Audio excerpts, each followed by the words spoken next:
Hi, and welcome to Embargoed. This is just a little preview for episode 60, where we talk about the continuing saga of TikTok. And as you all recall, Brian and I recorded a few episodes in the summer of 2020 about the initial saga of trying to ban TikTok. In this week's episode, I'm joined by a special guest, Art Dicker, who's the senior counsel at R&P China Lawyers and the host of a China business podcast called Gombe. And so Art and I talk about what's going on now with respect to TikTok. We recorded this episode last Friday, April 14th. And while we were recording, Montana was actually passing a law banning TikTok. And at the start of the episode, and before we get to the discussion between Art and me about all sorts of other attempts to ban TikTok, I did want to flag that, and also to just note, as I think we talk about a little more on the podcast, that we're going to likely keep coming back to this topic. It's not a topic that's going away anytime soon. And while we didn't talk about state law efforts to ban TikTok, we did talk about potential foreign efforts to ban TikTok out of the United States efforts, which we'll also discuss. So something to listen to now, and hope you enjoy it, but also something that will hold for the future. Thanks a lot for listening. Welcome to Embargoed, intelligent talk about sanctions, export controls, and all things international trade for trade nerds and normal human beings alike. Today, I'm one of your hosts, Tim O'Toole, and with me is my friend, colleague, and co-host for the day, Art Dicker, who is an expert in all things China. Art, welcome to the podcast. Thanks, Tim. I hope I can live up to that. Yeah, it's a pleasure to be on. I'm a big fan of the show. Good. I'm a big fan of your podcast. I know you have a podcast that I've actually done with you a few times before. And Yeah, it's a show called Gombe, and we were thrilled to have you on. We talked about the Xiaomi case exactly. a while back, and maybe even be a bit relevant to the conversation. Yeah, I mean, I think we're going to have a very interesting conversation today about TikTok, and TikTok is back in the headlines again. I think before we come up to the current status of TikTok, I wanted to talk a little bit about kind of where we've been, because history is very helpful in understanding where we are today. Back in the tail end of the Trump administration, President Trump issued an executive order in August of 2020 that directed the Secretary of Commerce to identify transactions involving TikTok, and the executive order in 2020 identified TikTok and WeChat by name. And the Secretary of Commerce was directed to identify transactions that would be prohibited involving TikTok. He did so in September of 2020.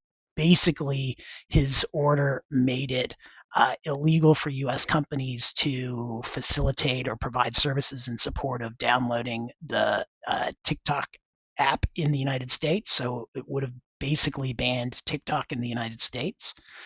TikTok sued in U.S. District Court, obtained a ruling from a district court that prohibition was illegal. And the reason it was illegal was because under a law that is known, to trade nerds as IEEPA, IEEPA was the authorizing source. It's basically the authorizing source for all sanctions programs, but it was also the authorizing source for this executive order. And I shouldn't say all. There's a few that are not authorized by IEEPA, the Cuba sanctions being the main one. But so IEEPA actually has an exception, and the exception prohibits the president from taking action with respect to information and information materials. It's basically a First Amendment carve out, of IEEPA. And since maybe some people who are listening are not trade nerds, we should mention that IEEPA is the International Emergency Economic Powers Act. So under IEEPA, there's a First Amendment carve out.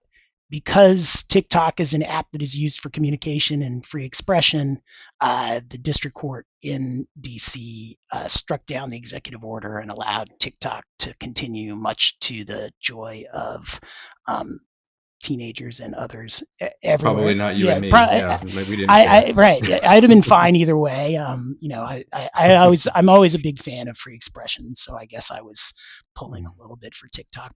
Yeah. But so that's kind of where we were.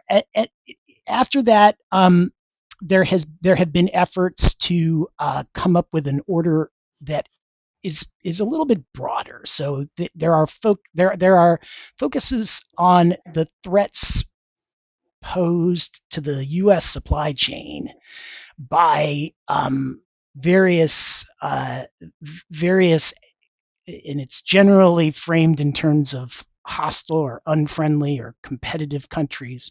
And President Trump, as he was going out, issued an order regarding the supply chain. President Biden in 2021 issued another executive order related to the supply chain. And so, and those supply chain orders are also thought to have kind of been made with TikTok in mind, but not so blatantly as the late 2020 orders, which were expressly directed at TikTok. There hasn't been any executive action taken under either order to this point. But in March of 2023, so very recently, TikTok was in the news quite a bit. And from there, I'm going to kind of throw it over to you and let you give the perspective, Art, of kind of what people, on the other side of the Pacific had been seeing in connection with this most recent round of excitement about TikTok. Yeah, thanks, Tim. So I obviously can't speak for everybody, but my sense is there's a bit of I would say a rolling of the eyes is might be a good way to capture it. I think people, working in China, living in China, like myself for the last 16 years, have seen this issue kind of slowly develop. I think the pressure was ratcheting up from companies like Huawei and ZTE and others we've talked about along the way earlier. And so I don't think it's a big surprise at this point that the pressure keeps building on TikTok for people in China. They do follow it. There it's known in China as Douyin. It's a massively successful app as well. And TikTok is a carbon copy of it outside of China. It's just rebranded. But I think in China, there's some sense of, well, hey, why can't a Chinese company enter the U.S. market and operate like everyone else? It's the starting point, right? Is this some kind of discrimination, right? And of course, people will typically throw back the argument, well, there are apps, American apps in China that are not allowed, like Facebook and YouTube and others. And we get into the nuances of that. Well, they couldn't comply with Chinese law. Well, that's because Chinese law requires too much of those companies to operate there. So there's endless. It's the same debate over and over again, is what I'm trying to say, among people in China, both international folks like myself and local people in Shanghai, Beijing, big cities. Probably outside the bigger cities in China, I don't think it's too much attention about it. But people in the bigger cities, there's more chances, I think, to interact with foreigners and to have a conversation about it. So I think that's kind of the feeling on the ground is it's a bit kind of scratching their heads and rolling their eyes, but not too big of a deal. It doesn't affect them directly so much. I mean, we can get into it later, but there are quite a few more and more Chinese companies. I think TikTok is just the tip of the iceberg as far as Chinese social apps or e-commerce apps. We've seen Temu, which is a carbon copy of Pinduoduo, which is a massively successful e-commerce app in China, get more success here. Lemon 8 is an app that is a copy of Xiaohongshu, which is which is a kind of a young female lifestyle app in China. And that's been launched also by ByteDance, which is the parent company of TikTok. So it's going to be, people are definitely watching this to see what happens, because this will affect potentially all Chinese apps entering the US. Well, and that's a good segue into kind of the bigger issues that were behind this, and that I think the Biden administration has kind of focused on, because the efforts we talked about with the Trump administration at the tail end of the Trump administration were kind of characterized by the fact that they went after just TikTok and WeChat. But the issues that they raised, and there were two of them with TikTok.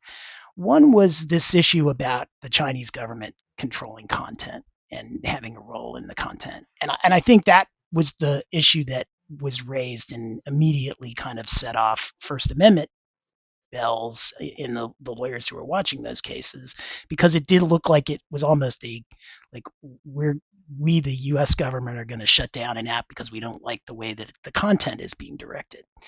But and that concern, I haven't seen it as much in a lot of the recent publicity. Maybe you have, but I think that the other concern is the one that is motivating the supply chain review and was actually expressly stated at the time of the original TikTok executive order, which was the idea that essentially the apps were being used to get data from U.S. citizens, U.S. companies, U.S. persons, and then being sent back to the Chinese government.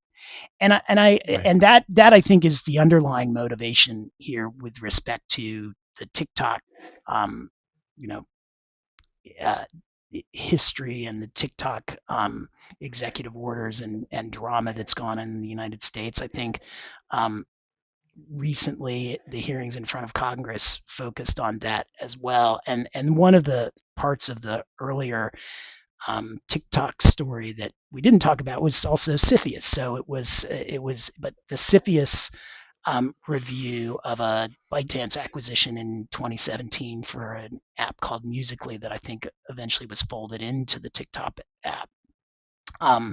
Is also, I think, the CFIUS review, my understanding, and it's not public, so I am just commenting on kind of the rumors that have been out there in the press, is that review may still be going on with respect to CFIUS, and negotiations may still be going on. But even that seemed to be motivated by the data issue. I mean, what in terms of the impression that folks from China are seeing, or kind of the Chinese kind of general mood on this,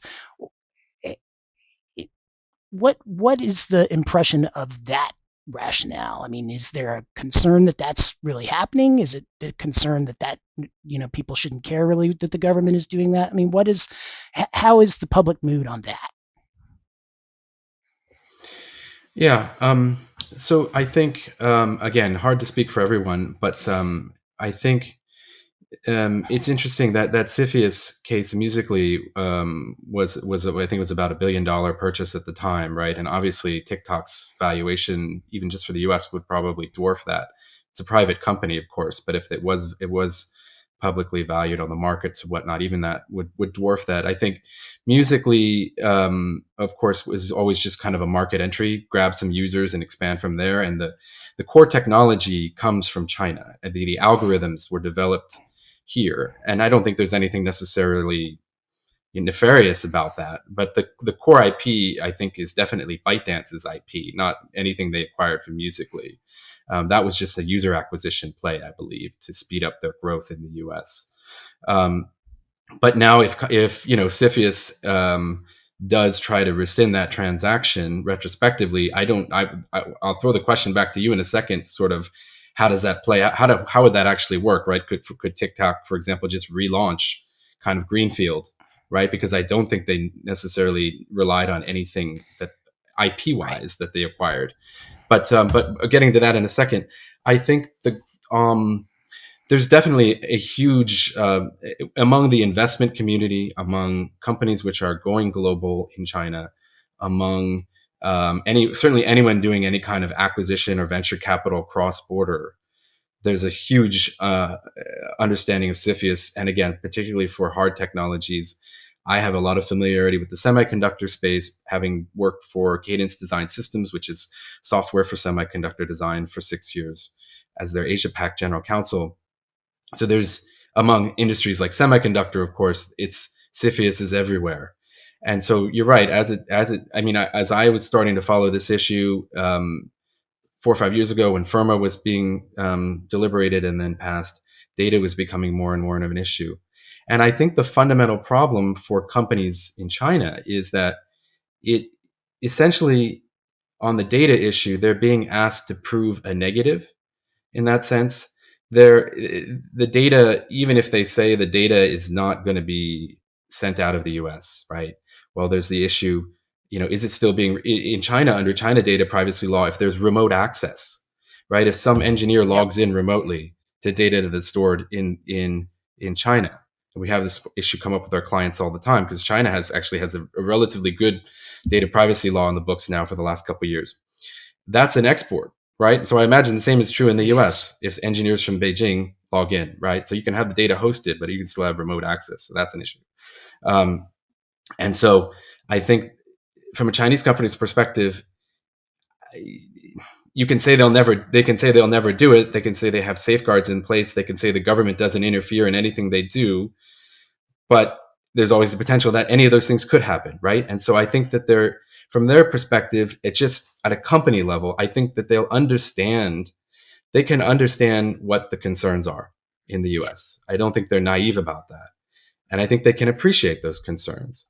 But I think from their perspective, there's nothing they can do unless they just give up on the market because they're trying to sort of be asked to prove a negative that something won't happen, and no one can say that something won't happen. Right. And I think that is the driver. It's weird that it is coming up in the CFIUS context, to be honest, because it wasn't like ByteDance purchased TikTok and that this was an acquisition of TikTok in the United States. It was kind of one piece, and as you said, maybe not even an essential piece of Yeah, they were TikTok. flooding Facebook ads and YouTube ads. They were taking people directly off Yep. YouTube with YouTube Yep. ads, right? And so but that was the hook that the government legitimately had, as you mentioned, under FIRMA. The Committee on Foreign Investment can review transactions, and that transaction was not disclosed to it, so it has the power to unwind old investment transactions, which this one was. But it was, and it is a very big concern generally of CFIUS, and FIRMA, put this into statute, but it was still a concern even before FIRMA that foreign uh, investors, sometimes with state-owned money, but sometimes not, were acquiring access to personal data of U.S. citizens, and so that is CFIUS was kind of a good fit in the sense that the concern was the data. It was a weird fit because it was kind of just a piece of the puzzle, and they were going back and unwinding one little piece, but using CFIUS to get at that piece by raising the data issue. My understanding, just from what I've read in the press, is that the negotiations involve essentially making it so that that TikTok would not have to prove a negative anymore because the data would all be hosted on a US server, at least from what I've read in the press, that would be Oracle server. And that what's taking so long is they're still kind of implementing that because CFIUS, looked at this transaction back in 2020, 2019. It's been a while. It was under President Trump, and at least announced that it was going to unwind the transaction. And so since then, my impression is that there are negotiations going on about how to mitigate the data concerns in a way that CFIUS would then agree not to fully unwind the transaction.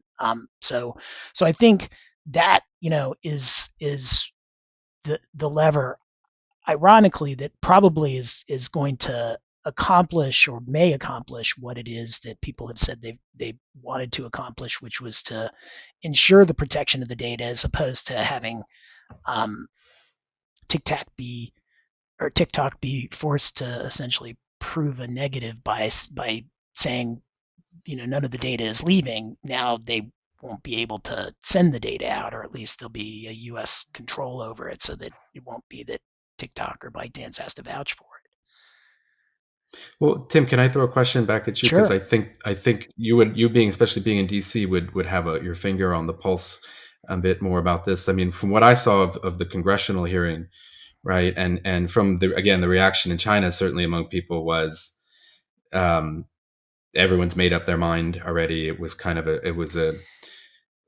didn't give the poor guy a chance to even answer a question, Exactly. right? And so that was how that played. I think in China was that these senators even if they have legitimate concerns, are not actually interested in hearing other perspectives. It's just, which is, I know how Congress works. I think people in China know how Congress works. It's a platform for people to speak, right? It's not necessarily a real dialogue. I think people get that, but um, but I think the interesting thing I'd ask you is, even for CFIUS, right, in the mitigation measures in place with Oracle and so forth, do you think this ship has already sort of sailed past that option just by looking at the feeling on Capitol Hill? I mean, I know CFIUS, of course, is an executive action, but do you think there's so much kind of folks in Congress that have made up their mind that they would not be happy with that even that outcome would not be satisfactory? It's hard to say. I mean, as you point out, Art, and I should say, I don't speak for everyone in DC or the states either. I think what we're doing is kind of having a conversation about the pulse, and you've lived in China for many years and have a background in the trade area in China. So I think you're a good person to try and take the pulse there as best anyone can. And I'm trying to do that here from DC. But from the DC side, I think there are a couple of things going on. I mean, Congress is often for show. And Congress clearly, with the hearings, wanted to make a statement that they're very upset about what they perceive to be this data um, privacy or data security issue that TikTok is going to be the face of. Although there's certainly TikTok isn't the only entity that raises that concern among the United States, but TikTok got to be the poster child for that at the hearings. Um, Whether or not the hearings lead to legislation, that's always a hard thing with Congress because the hearings can galvanize public opinion for a short time, but passing legislation in the U.S. tends to be pretty hard, and especially when you have a Republican House and a Democratic Senate just barely, and and a Democratic president, getting them all to agree on what to do about the TikTok issue is hard. Whereas executive branch action is pretty easy. You don't need anybody to agree. You just need the president and the president's agency team to agree. And so I suspect that if CFIUS comes to an announced resolution with TikTok whereby the data is made more secure, in at least in the minds of um, Congress or in the minds of U.S. observers, because it is now housed on Oracle servers as opposed to TikTok servers that are at least nominally owned by ByteDance. That will probably be enough to take the temperature down and move on to some other issue. There are a couple of pieces of legislation that are before Congress right now, multiple ones. I mean, I think the one that is the most amusingly named has the acronym of I think it's the Anti-Social Chinese Communist Party Act is what the acronym boils down to. There's lots. Not trying to hide the ball No, there. Yeah. and like and it's a lot of words strung to it's the averting the national threat of internet surveillance, oppressive censorship and influence, and the algorithmic learning by the Chinese Communist Party Act. So they did have to do a lot of maneuvering in order to get this anti-social CCP Act acronym that they were looking for. But and there's also something called the Data Act, which is really focused more on data protection than directly going after um, uh, Chinese data protection. It's broader than that. There's also the stopping attempts by foreign entities to target youths on social media act, or again safety on social media act. So another acronym that is kind of they get to by very indirect means. It's Circuitous route. exactly, Yeah. but I think the gist of some of these pieces of legislation would essentially be to overrule the TikTok litigation by narrowing this free speech exception to IEEPA, or the informational materials information. Or taking it out of IEPA Yeah, altogether. or taking it out altogether. It's the in the original TikTok decision, the judge did mention that there's no national security exception to the informational exemption, and now that's what Congress has kind of taken off on doing.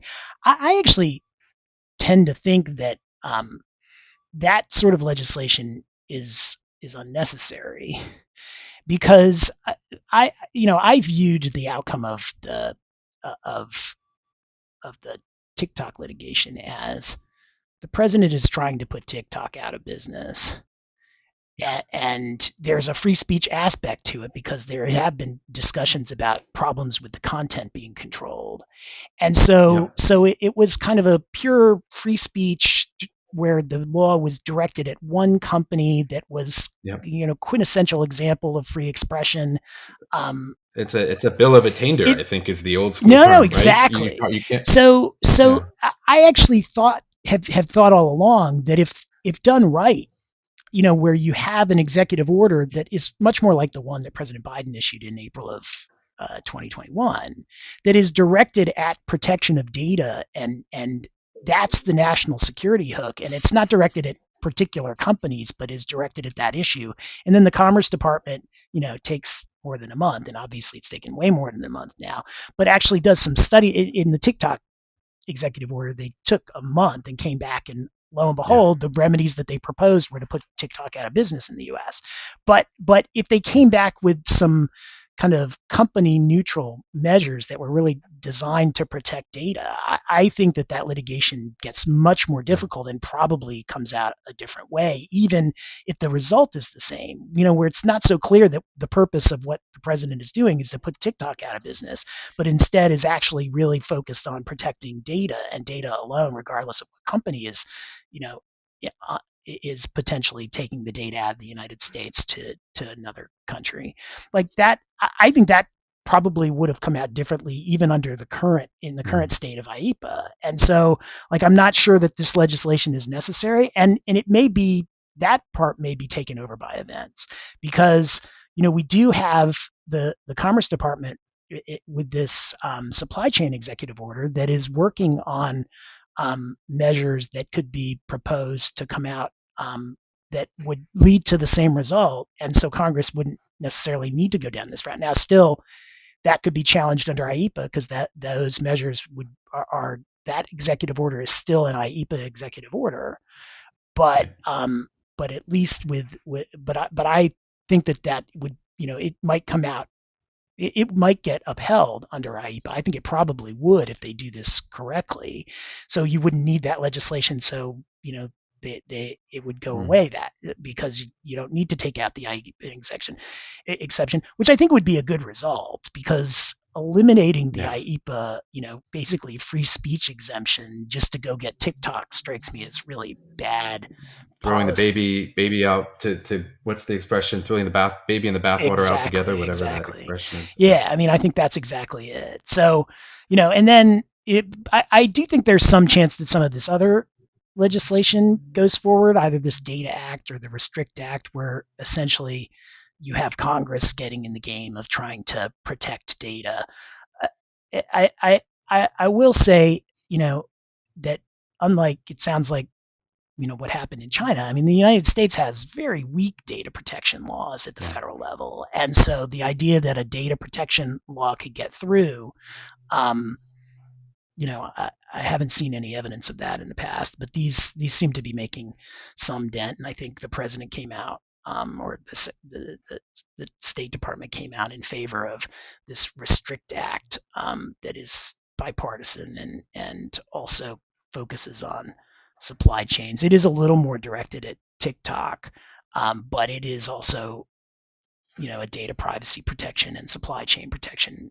Um, it's framed in the same way as the executive order. It's just Congress getting into the business. But Right. I'm always skeptical that legislation like this will get through, but it could be added to a must pass bill and get through that way. So you just never know. But it does. I haven't seen a ton Yeah. of momentum for either of them here at this point.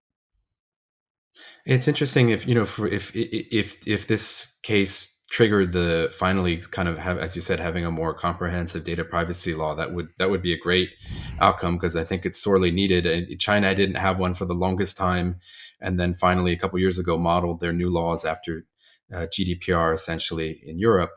And those have become quite robust, and they've been Right. used against Chinese companies and foreign companies. I mean, Didi, I think, is the classic one people have heard about, the ride-sharing app in China. So there is a growing awareness in China as well of data privacy concerns and what these big so-called super apps can do. WeChat is the superest of all the super apps. It can do basically run your whole life through WeChat if you wanted to, paying for things and ordering things and so forth. So I think that there is a awareness in China that these companies are getting too big. In fact, there's some push by the government for these companies to sort of break themselves up a bit. Alibaba recently in the news on that. And so I think there is awareness at the government level. There's an awareness at the street level, even people among themselves having more and more of a conscious awareness of data privacy issues. Probably starting from some ways a lower level of kind of expectations about privacy. I don't think I'm being too controversial to say that, in China, but still an awareness is growing fast about data privacy. It's ironic. I mean, in the U.S., if there was this push for a broader data privacy regulation, I think, as you mentioned, constitutionally it would be on much stronger ground, right? You wouldn't have issues of due process where the executive orders were kind of rushed. You wouldn't have the bill of attainder issue where they're targeting, trying to punish one company. I know there's potentially national security is taken out, takes these out of bill of attainder land, but um, all of these issues, which were flawed from that Trump executive order, would presumably be solved. I do think you'd still have, and again, you're more of an expert. I think you're still going to have First Amendment issues, um, for anything that is a comprehensive data privacy regulation, right? If you're talking about some of the acts you mentioned, which are focused on, quote, foreign adversaries or certain types of platforms, I understand. Again, being a bit more of a novice on this, that where you're talking about regulating certain kinds of speech, right? Certain types of speech, certain kinds of expression, right? That's what constitutionally I believe that's strict Right. scrutiny. That's a very high standard, right? Which is very, compelling government interest, necessary to achieve compelling, very high standard. But then I think some of the idea that you could use an intermediate scrutiny standard for cases where it is just the regulation on speech is incidental to the regulation, right? So the focus of these regulations has to be, I think, on the data issue as a national security issue and a broad um, focus, not focusing on one particular company or type of companies.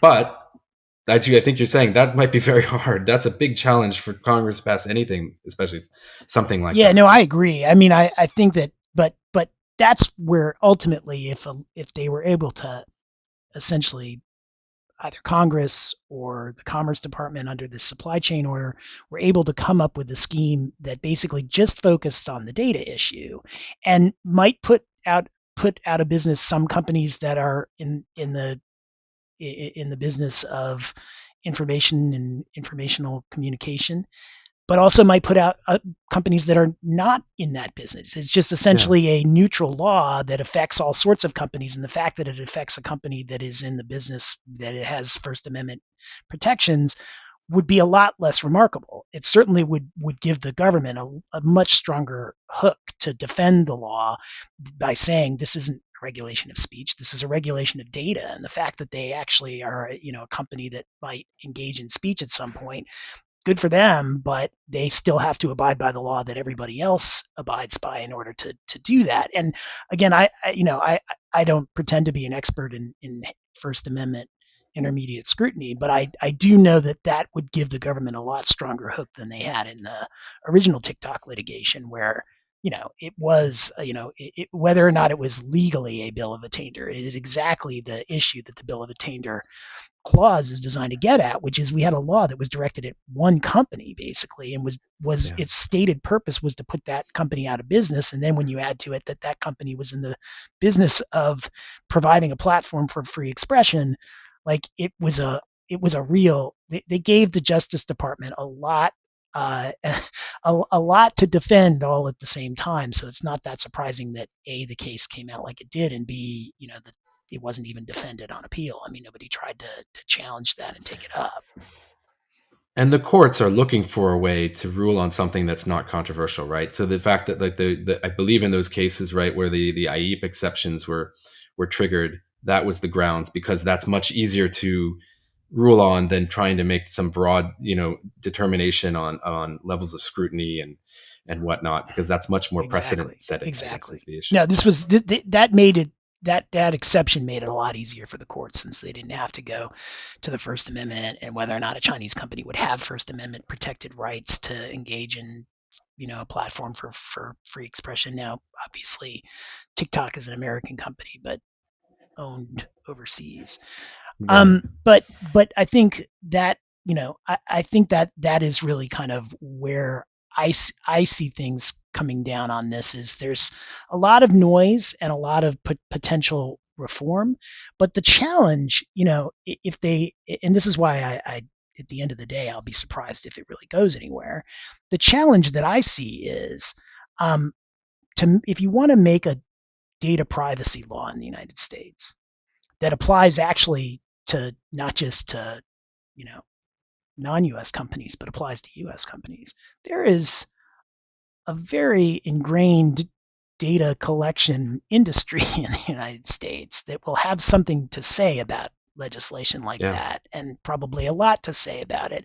And given all of the players that you need to be in favor of it to get legislation through now because of the bipartisan nature of Congress at this point, it strikes me that I'd be surprised if a broader law like that would be able to get through, because there's just so many levers that you can pull in the US system to stop legislation if that's all you're trying to do, that I'd be surprised if Right.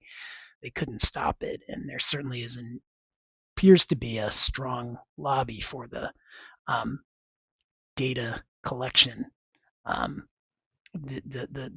the pro data collection, anti data privacy in the U.S. I mean, at least in my view, that's why we don't have a data Yeah. privacy law Well, they'll now. never call themselves anti-data privacy, but yeah, Yes, there's some familiar names. I'm sure Facebook would be quite torn, right? On the one hand, ByteDance is kind of eating their lunch with TikTok in a lot of ways. On the other hand, if there was comprehensive regulations that came out, it would affect them just as much, right? So that potentially, right. Right. But, in the short term, that's why I see CFIUS as the most likely lever, even though it's kind of a weird lever because, it's not directly applicable in the sense that the investment wasn't in TikTok. It was in a piece of TikTok, right? but they're using that to kind of wield the data privacy sword against TikTok in a way that is a little bit clumsy, but I think it may get the job done because it's the easiest way to actually go after TikTok while at the same time addressing the data privacy issues. And maybe it sounds like, again, just reading the tea leaves from the media, that there might be something there. And if not, you could see Congress maybe changing CFIUS to allow this sort of thing to take place. Although I think that would be a little bit harder.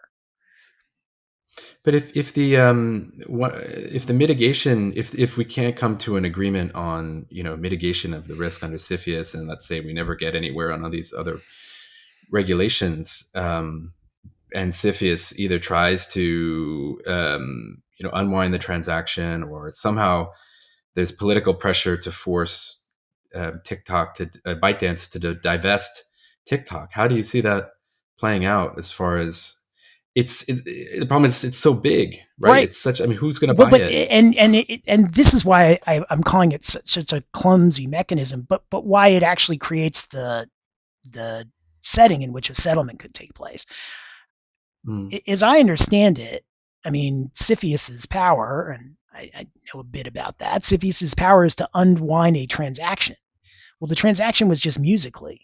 So they would just mm, unwind the musically transaction. They wouldn't unwind, they couldn't force divestment per se of yeah, TikTok unless there's something, that's not in the public materials that I don't know about. So they would say you have to sell musically. Okay. Then they sell musically and nothing else happens. Then TikTok then CFIUS doesn't have any more jurisdiction over TikTok. And so the threat is not complete, which it often is in the CFIUS context. Usually, what CFIUS is trying to do is unwind that transaction, but that's not what they're really trying to do here. They're trying to, Like the grinder yes, case. The exactly. grinder case is a perfect Yeah, example, right? they Yeah. unwind the whole transaction. So you have to Yeah. divest. But here they don't really seem to have the power to unwind the whole transaction. So they can unwind part of the transaction, which isn't a real remedy, but it gives them a lot of leverage because I'm guessing that it would be very cumbersome and expensive and potentially very Yeah. problematic to TikTok to unwind that part of the transaction. So TikTok has the incentive to sit there and try and work it out. On the other hand, the government doesn't have as much power in these cases as it would normally, at least that's what it seems like, because they can't unwind the whole transaction. And so it's a little bit clumsy because the government can't quite do what it wants to do directly, which is essentially tell them, either sell TikTok or change it in the following ways because we can force you to sell TikTok if we want to. They can't quite do that, and so they can't be as bossy, for lack of a better word, as they could if they had the whole transaction in front of them. And on the other hand, you know, TikTok and ByteDance have a lot to lose if the government invokes the, albeit limited power that it has over this. If it invokes it, it'll be very problematic for them. And so they have the incentive to try and make the government happy rather than force it to do, what it can do with respect to this transaction. So that's, I suspect, why the dynamic under which these negotiations are taking place. And each side has some leverage, which is a little bit unusual when you're dealing with CFIUS because usually CFIUS has all the power. Yeah, and it's so complicated. Not only would you have the issue of how do you unwind music, how do you spin it out when it's probably tightly integrated and inseparable at this point, whether it's from software code to users that you acquired via music, do you have to give those up, right?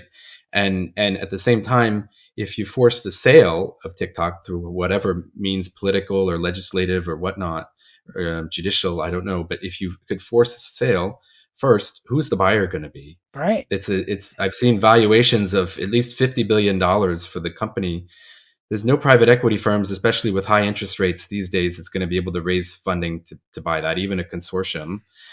There's no strategic buyer that's going to buy that because I think that it's, first of all, it's too much. It's too much cash, even for Facebook or others to pay or to raise without diluting their own stock from raising new funding. And I think from what I understand, it raises antitrust issues potentially, right? Yep. There are these companies are already being looked at as being too big, right? So I don't see how a strategic buyer comes in. And then if you spun off the U.S. operation, I don't think TikTok is what it is without that Yep. algorithm. That is, and it's the same. As far as I understand, I guess I wouldn't be a tech expert, but that same algorithm that's used for TikTok is used for all of ByteDance apps and other ones. So imagine this Lemonade one that's coming out, and it seems to be doing very well in the U.S. now as well. And ByteDance has many other apps in China, and for whatever reason, they're just really good at these algorithms, and it's some core technology of theirs. And I don't think you can sell TikTok without that algorithm. And at the flip side, I don't think China will let you buy that Right. algorithm. And I don't see, I mean, you could maybe, I imagine that you could have some kind of licensing arrangement, but I think that just gets really, really messy because that's the core IP that makes ByteDance so successful. And you can't, in that sense, you can't break it up Right. easily. Right. And that, I mean, and that, I think gets to the issue that that is led to where we are, which is there's no easy answer to this. I really think that on the one hand, you've got CFIUS with some limited power over it. You've got Congress talking about you know protecting data, but only certain types of data of U.S. citizens, and that's probably not going to be either a short-term or long-term solution. And so, you know, where do we go from here is kind of a hard question because maybe CFIUS resolves this, but if it doesn't, I have a hard time seeing how this resolves other than that TikTok just stays in business and the can gets kicked further down the road. Now, from your end, are you hearing anything about how TikTok might respond in terms of will it go on a public relations offensive to try and you know turn public opinion in its favor because that also could get this to go away. I mean, Congress is obviously very responsive to public opinion.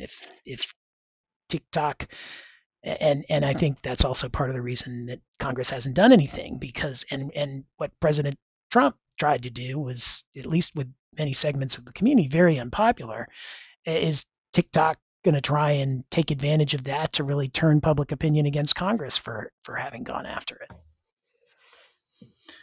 Yeah, that's a great question. I mean, I know historically Chinese companies have had a difficult time for legal issues and for probably political concerns of lobbying in DC, and I'm Right, sure you've seen that as right. well.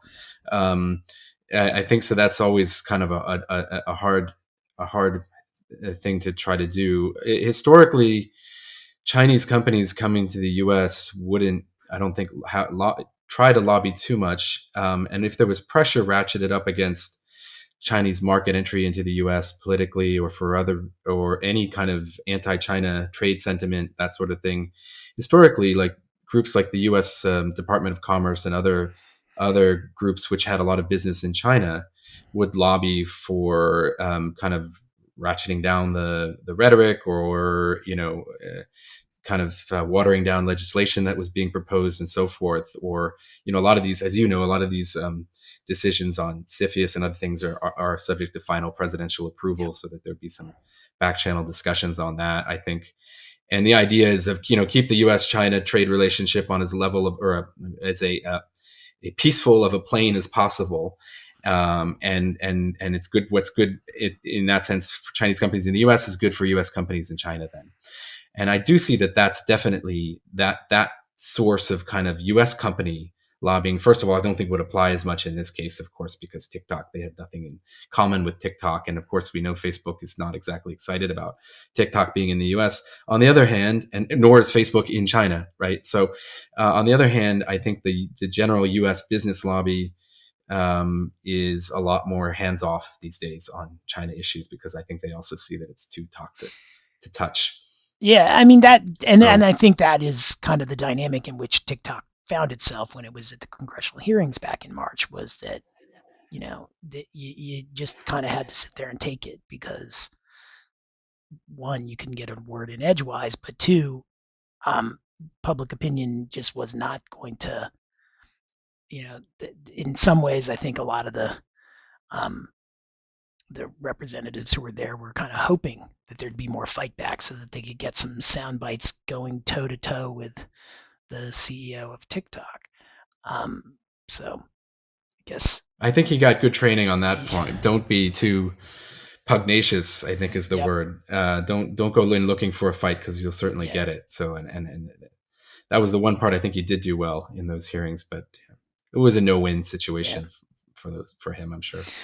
All right. Well, any last words on this, Art? I think we've probably hashed out the TikTok situation as much as we as is worthwhile here, at least for now. I mean, I think this is our fourth episode on TikTok, so I'm guessing there'll be another. But any last words on TikTok or anything else relevant to the No, discussion? I just think it's fascinating. It's a microcosm of what's going on, in the bigger economic relationship and the trade relationship. So a lot of people are watching both sides of the Pacific, around in Europe, I'm sure too. Even what are they going to do over there?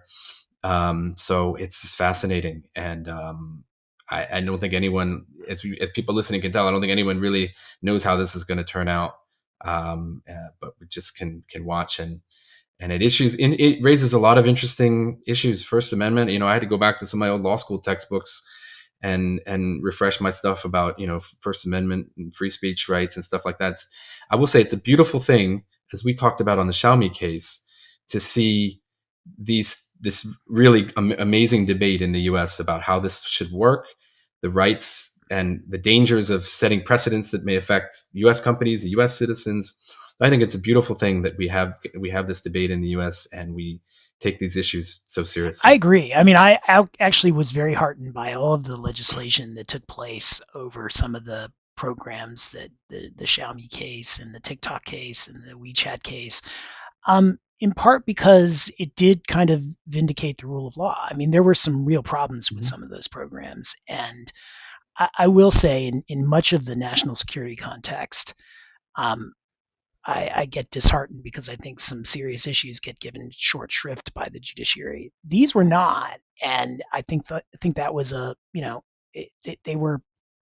So, as I said, there was a lot on the Justice Department's plate in this litigation and some others to defend, but still, I thought the courts performed quite well in taking these issues seriously because there really are some very serious issues here. You did raise one thing in your discussion that I think may be an idea for a new episode. It will be interesting to see if and how Europe responds to any of this, because quite often some of these issues do wind up percolating over the Atlantic and becoming hot issues there. I haven't seen anything about that yet. I don't know if you have, but I'm guessing it's No. coming soon. Yes, for sure. To a theater near Exactly. you. All right. Well, great having you Good on stuff. the show, and thanks for coming by. Hopefully, we'll entice you back at some point.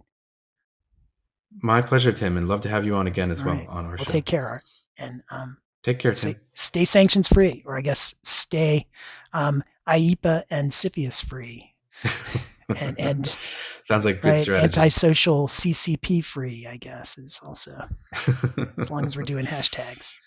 All right. Right. Take care.